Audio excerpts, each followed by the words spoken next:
¿qué tal? Hi, I'm Rob Martinez, state historian of New Mexico, and this is New Mexico history in 10 minutes. Thomas Jefferson prophesied that eventually the new nation of the United States would eventually come into contact or even conflict with Spain in the Southwest. He knew that his new country, the United States of America, would have to deal with places like New Mexico, Texas, and California if his country was going to reign from sea to shining sea. He also knew that it could be peaceful, but could also get violent. Well, in 1807, something happened in New Mexico that foreshadowed what was to come, a prediction of the future. A man named Zebulon Pike was sent with about 15 men to explore the Louisiana Territory and the Arkansas River. He was the son of an American revolutionary, and eventually what happens, he first goes to Louisiana and the plains in 1806, but by 1807, he's in what is now Colorado territory, Colorado, which was New Mexico.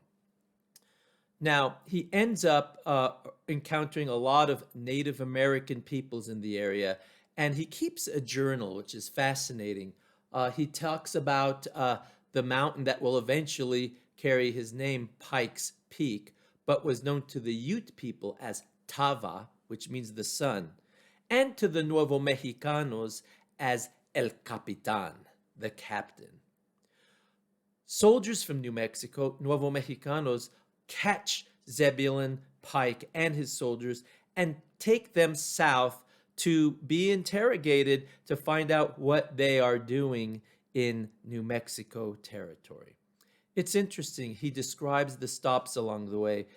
He anglicizes the names of the pueblos, San Juan to St. John's. He goes to Santa Cruz, Santa Fe, Santo Domingo. He talks about St. Philip, San Felipe. He calls Sandia, interestingly enough, San Dia, like Saint Dia or Saint Diaz. That's how he hears it.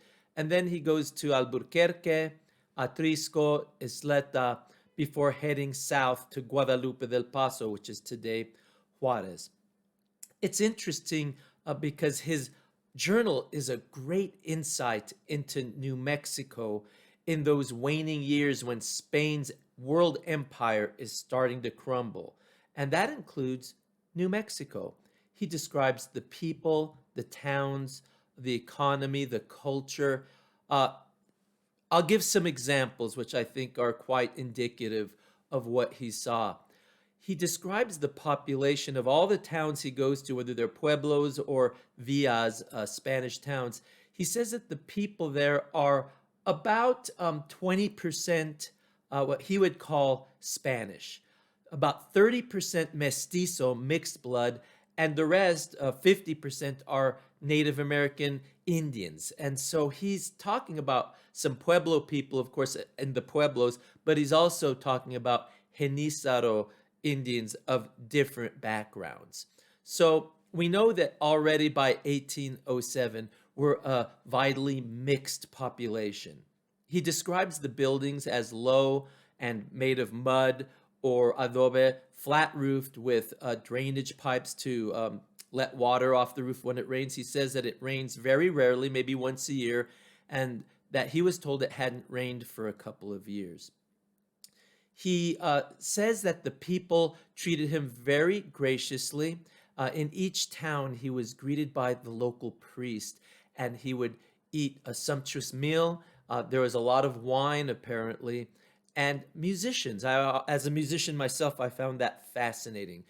They would usually play a violin. Sometimes there'd be drums or cymbals or a guitar, but there was always a meal that was accompanied by music. At one place, he said that he ate a lot of food or drank a little bit too much and suffered some stomach issues. I'll just leave it at that. No doubt he may not have been accustomed to the spicy foods we have here in New Mexico and had in 1807.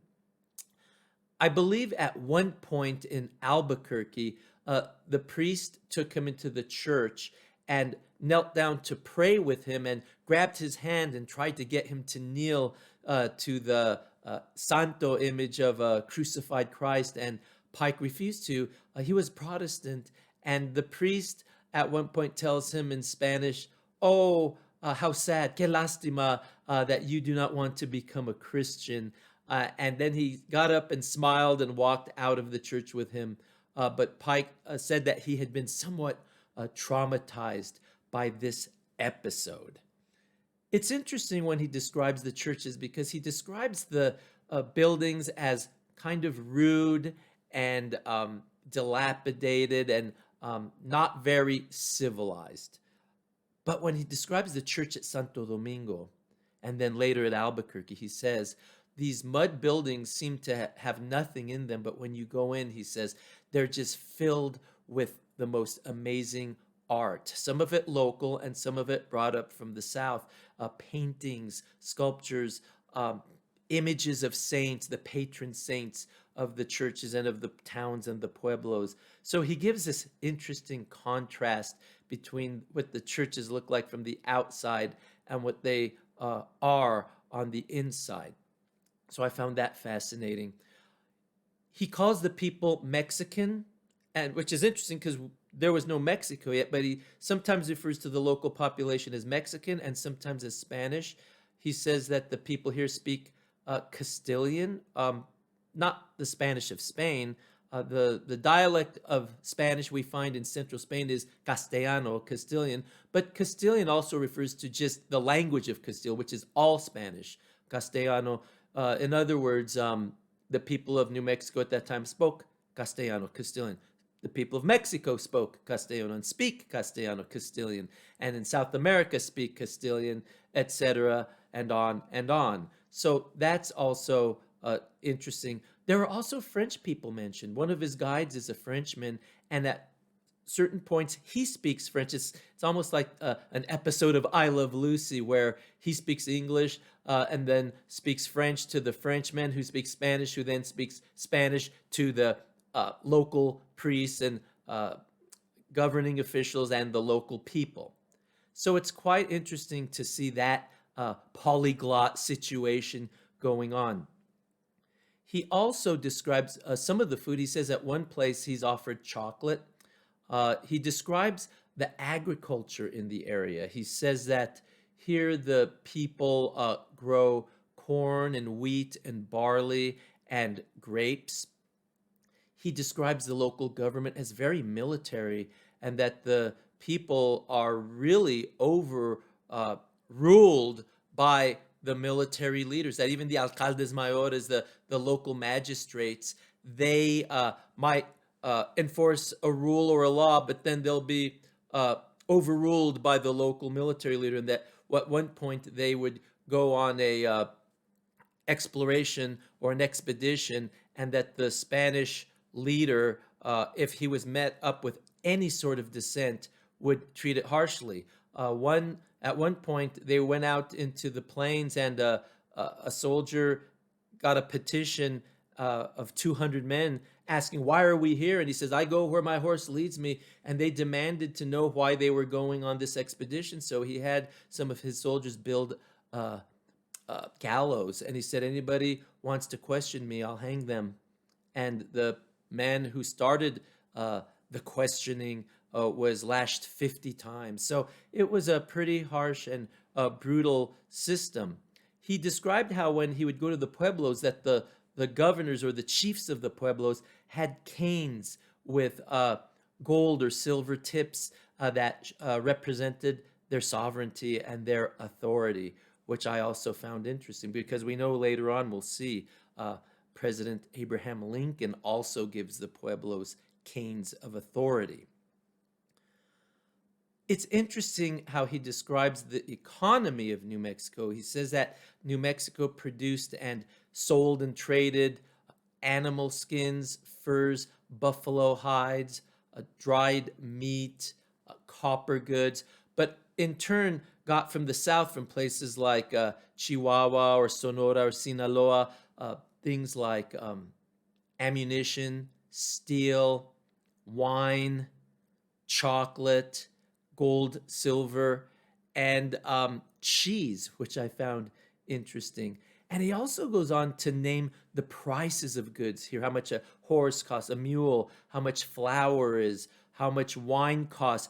And he notes very slyly that it's very expensive, the implication being that Americans could do really well undercutting the prices from south of New Mexico. So we see this proto-capitalism being developed by people like Pike and others that eventually will come after him to New Mexico. He gives a brief history of New Mexico, and it's quite interesting. He says in 1594, two priests explored here, then went south, and they found a monk named Juan de Oñate, who came up and explored and conquered and colonized. Well, Oñate was not a monk, we know that. But he does describe the Pueblo Revolt of 1680 and gives a pretty good general history of the area.